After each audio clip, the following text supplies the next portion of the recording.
Welcome back to Klepper's Corner, Today in History. June 18th is one of those dates where history gathers around the same bad habit. Powerful people deciding reality would be much cleaner if everyone else would cooperate. We have emperors policing classrooms, kings needing coronations and crowd control, armies discovering mud has political opinions, reformers getting punished for being right too early, and modern heroes learning that progress always arrives with paperwork, panic, and one confident man saying, "Trust me, the plan is sound." Segment 1 and the Curriculum Police.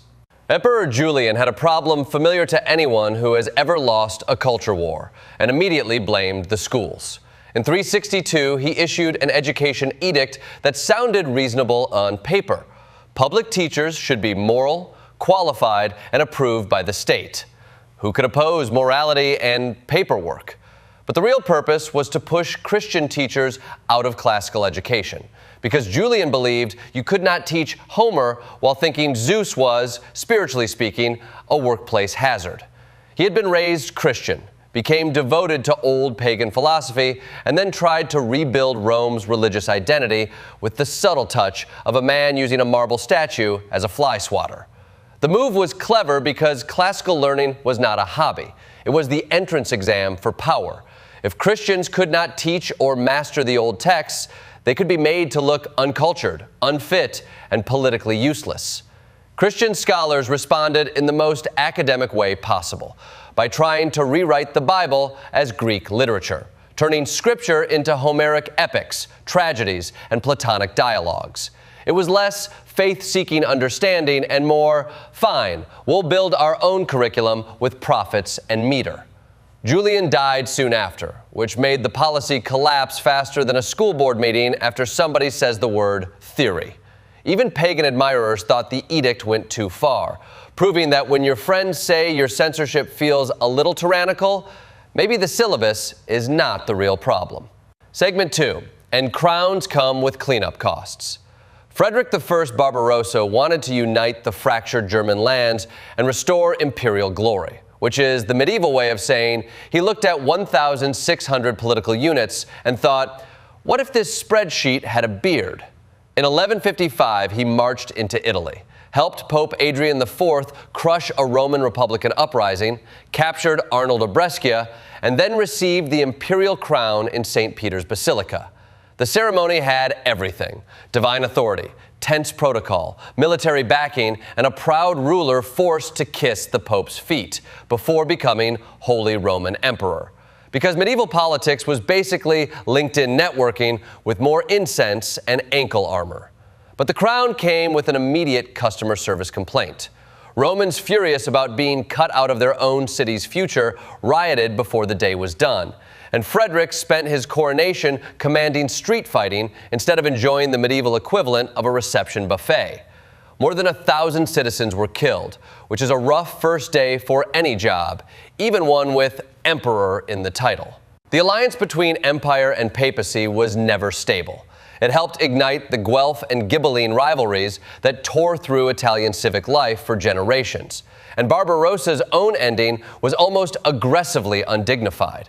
After decades of commanding Europe, he drowned during the Third Crusade after falling from his horse in waist-deep water. You can conquer cities, humble popes, and terrify princes, but history always keeps one banana peel near the riverbank. Segment 3, and battlefield invincibility has a short warranty. History loves an unbeatable army, right up until someone forgets to deploy the stakes, checks the weather, or eats the wrong meat pâté. At Patay in 1429, the English longbowmen, who had haunted French nightmares since Agincourt, were caught out of position by a newly energized French force, riding the momentum of Joan of Arc. The English did not get their defensive stakes planted. The French cavalry hit before the famous machine could assemble itself, and the myth of English battlefield invincibility cracked in a single afternoon. Joan, a teenage peasant with no formal military training, helped clear the path for Charles VII's coronation. And then France rewarded her with the classic institutional loyalty package: abandonment, capture, trial, execution, and a sainthood upgrade 5 centuries later. In 1757, Frederick the Great learned a similar lesson at Kolin, where Austrian forces under Count von Daun sat in strong positions and let Frederick's tired troops turn a clever flanking maneuver into a bloody uphill subscription service. Frederick reportedly tried to shame his men into another charge by asking if they wanted to live forever, which is a bold motivational strategy from a king allegedly battling food poisoning. Then at Waterloo in 1815, Napoleon faced the Duke of Wellington and discovered that even genius has to wait for mud to dry. Rain delayed his attack, the Prussians arrived in time, and the French Empire collapsed into the world's most famous synonym for personal disaster. The extra insult is that both Kolin and Waterloo later fed the fertilizer trade, with bones from mass graves ground up for agriculture. Empires rise, armies fall, and eventually, somebody's glorious sacrifice becomes turnip support. Segment 4, and wars started by bad assumptions. On June 18, 1812, the United States declared war on Great Britain for the first time. Fueled by impressment, trade restrictions, British support for native resistance, and a young republic's desire to be taken seriously by the empire it had already dumped once. The outrage was real. American sailors were being grabbed off ships, neutral trade was being squeezed, and the war hawks believed Canada would be easy to conquer. Because nothing says strategic maturity like assuming a neighboring country is basically a coupon. But the timing was almost cosmically rude. Britain had repealed the hated Orders in Council 2 days before the declaration, and the news was still trapped on the slowest notification system, the Atlantic Ocean. So the United States launched a 3-year war over a policy already canceled, then struggled through failed invasions before British forces burned Washington. Nearly a century later, Empress Dowager Cixi made an even bigger gamble during the Boxer Rebellion. Surrounded by imperial pressure, foreign spheres of influence, missionary privilege, economic humiliation, and court intrigue, she backed the Boxers and declared war on foreign powers, partly because officials convinced themselves mystical rituals could make fighters immune to bullets. That is not a defense strategy.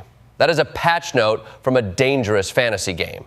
The result was invasion by the 8-nation alliance, the looting of Beijing, crushing reparations, and a fatal blow to Qing legitimacy. Governments often do not go to war because they understand the situation. They go because a room full of serious people mistakes confidence for evidence and geography for a plan. Segment 5, and rights, resistance, and the microphone. Susan B. Anthony walked into a polling place in Rochester in 1872 and voted, not by accident, not as a stunt without purpose, but as a constitutional argument wearing shoes. Her trial began in 1873, and Justice Ward Hunt handled it with all the fairness of a magic trick performed by the person who already hid the card. He had written his guilty decision before the trial, refused to let Anthony testify, ordered the jury to convict, and then fined her $100. Anthony refused to pay, and Hunt refused to jail her, because jail might have allowed her lawyers to appeal. That is how you know the system was confident. It won, then immediately avoided a rematch. Decades later, June 18th gave the world another version of voice under pressure. In 1940, Winston Churchill told Britain that the Battle of France was over, and the Battle of Britain was about to begin, turning national terror into defiance, with a speech shaped like scripture and sharpened like a blade.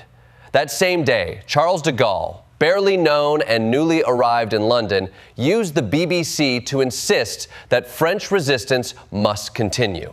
Almost nobody heard the first broadcast, but the myth became louder than the microphone.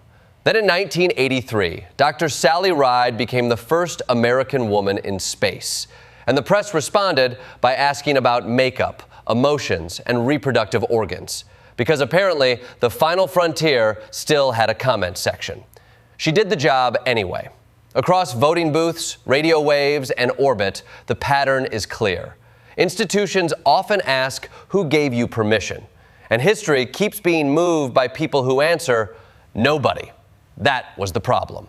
In conclusion, June 18th reminds us that history is not a straight march toward wisdom.